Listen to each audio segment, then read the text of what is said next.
सभी को जय मसीह की। हम एक नया वीडियो लेकर अपनी श्रृंखला में फिर से आपके बीच में हैं और हम बात कर रहे हैं मसीही विश्वास के बुनियादी सिद्धांतों के विषय में। और आज के दिन में हम प्रार्थना के विषय पर प्रियजनों बात करने जा रहे हैं। प्रार्थना हम कैसे परमेश्वर से बात करते हैं इसे दिखाती है और यह हमारी सहायता करती है कि हम परमेश्वर को और अधिक रीति से जान सकें। और यह हमारी सहायता करती है कि हम अपनी विनती परमेश्वर के आगे रखें और अपने पापों को उसके सामने माने और परमेश्वर की बड़ाई करें, उसकी महिमा करें, उसका धन्यवाद कर सकें। और आज के इस अध्ययन में हम 3 बातें देखने जा रहे हैं। हम प्रार्थना क्यों करते हैं, प्रार्थना कैसे प्रभावशाली हो सकती है, और तीसरी बात हम देखेंगे कि हमारा जो नज़रिया है, एटीट्यूड है, व्यवहार है प्रार्थना में, वो कैसा होना चाहिए।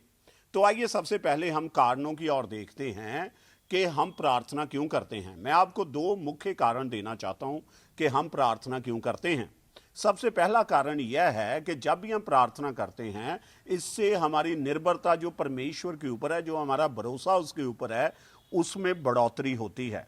और दूसरी बात यह है कि प्रार्थना हमारे प्रेम को और हमारा जो संबंध परमेश्वर के साथ है उसको और भी ज़्यादा मजबूत करती है। परमेश्वर हमसे यह नहीं चाहता कि केवल हम उसके पास तब आएं जब हमें किसी बात की आवश्यकता है, परंतु परमेश्वर चाहता, क्योंकि वो तो पहले से जानता है। मत्ती उसके 6:8 में लिखा है कि तुम्हारे मांगने से पहले वह जानता है तुम्हें किस बात की आवश्यकता है। तो फिर परमेश्वर क्यों चाहता है कि हम प्रार्थना करें? परमेश्वर इसलिए चाहता है कि हम प्रार्थना करें क्योंकि प्रार्थना के द्वारा हमारा जो भरोसा है परमेश्वर के ऊपर, उसका प्रकटीकरण होता है। और हम यह भरोसा करते हैं कि परमेश्वर हमारी सुनता है और हमारी प्रार्थनाओं का जवाब देता है। और इसीलिए प्रभु यीशु मसीह ने प्रार्थना को एक बाप और बेटे के संबंध के साथ जोड़कर हमें दिखाया है। लूका उसका 11 अध्याय उसके 9 से 12 वचन में। तो हमारे पास ये विश्वास होना चाहिए और भरोसा होना चाहिए कि परमेश्वर हमारे लिए प्रयोजन करेगा। जैसे एक छोटा बच्चा अपने बाप के ऊपर भरोसा करता है कि उसका बाप उसके लिए मुहैया करेगा, इसी रीति से हम विश्वास करते हैं कि हमारा स्वर्गीय पिता हमारे लिए हमारी आवश्यकताओं का प्रयोजन करेगा। दूसरा कारण हम क्यों प्रार्थना करते हैं और परमेश्वर क्यों चाहता है कि हम प्रार्थना करें, क्योंकि इससे हमारा जो संबंध परमेश्वर के साथ है यह और भी मजबूत हो जाता है। परमेश्वर हमारा प्रेम चाहता है और परमेश्वर चाहता है कि हम प्रभु के रिश्ते में और भी बढ़ते चले जाएं।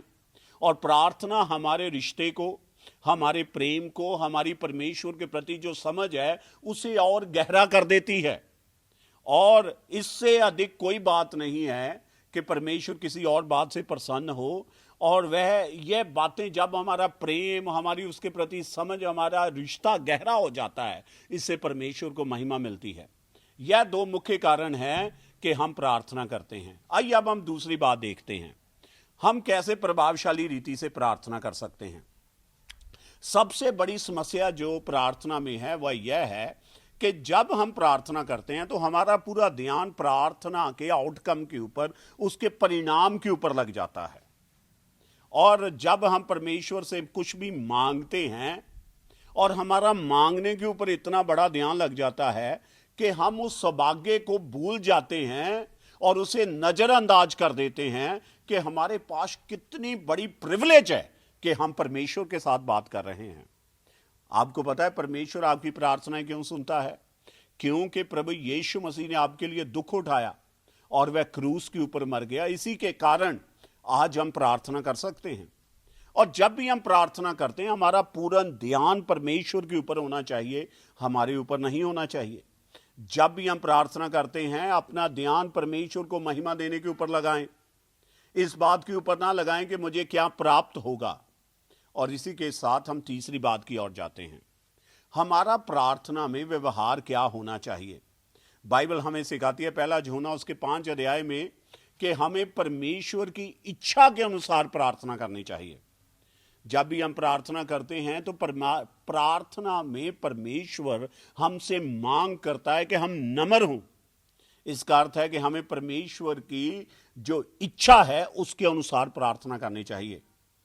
और हमें केवल अपने निजी बातों के लिए ही प्रार्थना नहीं करनी चाहिए, परंतु हमें परमेश्वर की इच्छा के अनुसार प्रार्थना करनी चाहिए। कई बार बहुत आसान होता है परमेश्वर की इच्छा को समझ पाना, परंतु कई बार उसकी इच्छा हमारे साथ स्पष्ट नहीं होती है।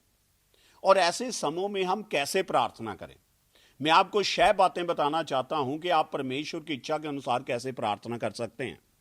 पहली बात, उन बातों के लिए आप प्रार्थना करें जिनके विषय में बाइबल कहती है कि आप प्रार्थना करें। अपने शत्रुओं के लिए प्रार्थना करना, मत्ती उसके 5:44, और इस बात के लिए प्रार्थना करना कि हम परीक्षा में ना पड़े, मत्ती 26:41, और दूसरों की चंगाई के लिए प्रार्थना करना, यूहन्ना 5:16। और दूसरी बात है, अगर आप परमेश्वर की इच्छा के अनुसार प्रार्थना करना चाहते हैं तो आप सही प्रेरणा के साथ प्रार्थना करें। परमेश्वर गलत उद्देश्य वाली या गलत प्रेरणा वाली प्रार्थनाओं का जवाब नहीं देता। हमारी प्रार्थनाओं में से हमेशा परमेश्वर की महिमा निकलनी चाहिए। हमें केवल अपने स्वार्थी मंतव्यों के लिए प्रार्थना नहीं करनी चाहिए। तीसरी बात, हमें दूसरों को क्षमा करना चाहिए। प्रभावशाली प्रार्थना हमेशा आपसे मांग करती है आप दूसरों को क्षमा करें। हमें कभी भी कड़वाहट और क्रोध से बढ़कर परमेश्वर के सामने प्रार्थना में नहीं जाना चाहिए। एक और बात है, परमेश्वर की इच्छा के अनुसार प्रार्थना करने का अर्थ है धन्यवादी शुक्रगुजारी वाले हृदय के साथ, धन्यवादी हृदय के साथ परमेश्वर के आगे जाके प्रार्थना करें। चाहे आपकी परिस्थितियां कितनी भी कठिन क्यों ना हो, फिर भी हमारे हृदय में प्रिय जनों परमेश्वर के प्रति धन्यवाद होना चाहिए। इस बात के लिए हमें याद करते रहना चाहिए वह हमसे कितना प्रेम करता है, कैसे उसने हमें बचाया है और हमारे लिए उसने स्वर्ग में स्थान तैयार किया है। एक और बात, परमेश्वर की इच्छा के अनुसार प्रार्थना करने का एक और तरीका है, वो है प्रार्थना में हमें धीरज होनी चाहिए, हमें दृढ़ होना चाहिए। प्रार्थना में हमें प्रार्थना करते रहना चाहिए, प्रार्थना करना छोड़ना नहीं चाहिए। कई बार हमारी प्रार्थनाओं के उत्तर परमेश्वर उसी समय दे देता है, परंतु कई बार वह प्रार्थना में देरी करता है, परंतु फिर भी हमें प्रार्थना करते ही रहना है। छठी बात, हमें जब भी हम प्रार्थना करते हैं हमें पवित्र आत्मा के ऊपर निर्भर होते हुए प्रार्थना करनी चाहिए। रोमियो उसका 8:26 और 27 हमें शिक्षा देता है कि पवित्र आत्मा प्रार्थना में हमारी सहायता करने के लिए है। जब भी आप दुखों में से जा रहे हैं, परीक्षाओं में से जा रहे हैं और आपको नहीं पता है आप कैसे प्रार्थना करें, तो आप इस बात से संतावना प्राप्त कर सकते हैं कि पवित्र आत्मा आपकी सहायता करेगा कि आप कैसे प्रार्थना करें। आप इन 6 व्यवहारों को अपने प्रार्थना के जीवन में यदि डालेंगे तो आप परमेश्वर की इच्छा के अनुसार प्रार्थना कर पाएंगे। अगली बात, बाइबल हमें यह सिखाती है कि यदि हमारे हृदय में पाप है तो हमारी प्रार्थना में रुकावट आ जाएगी। भजन संहिता उसका 66:18 में लिखा है कि परमेश्वर उन लोगों की प्रार्थनाओं का उत्तर नहीं देता जो पाप से प्रेम करते हैं।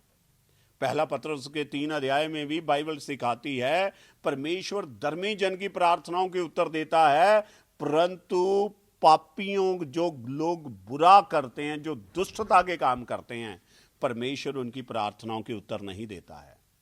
क्या इसका अर्थ यह है कि केवल परमेश्वर मेरी प्रार्थनाओं का तब जवाब देगा जब मैं बिल्कुल सिद्ध हूंगा और मेरे में कोई भी पाप नहीं रह जाएगा? नहीं। यदि परमेश्वर केवल सिद्ध लोगों की और पाप रहित लोगों की ही प्रार्थनाओं को सुनता तो केवल यीशु की ही प्रार्थना सुनी जानी थी। फिर भी यह पाप करने के लिए कोई बहाना नहीं है।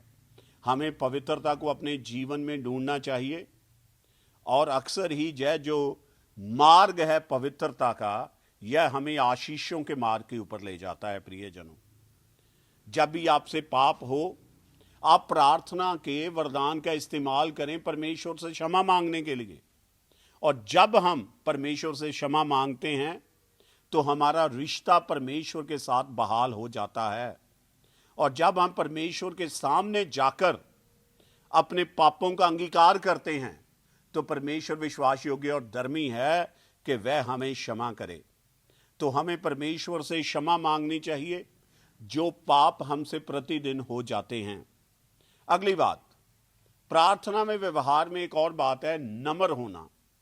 बाइबल हमें शिक्षा देती है, याकूब उसके 4 अध्याय के 6 वचन में, कि परमेश्वर घमंडियों का सामना करता है परंतु दीनों के ऊपर वह अनुग्रह करता है।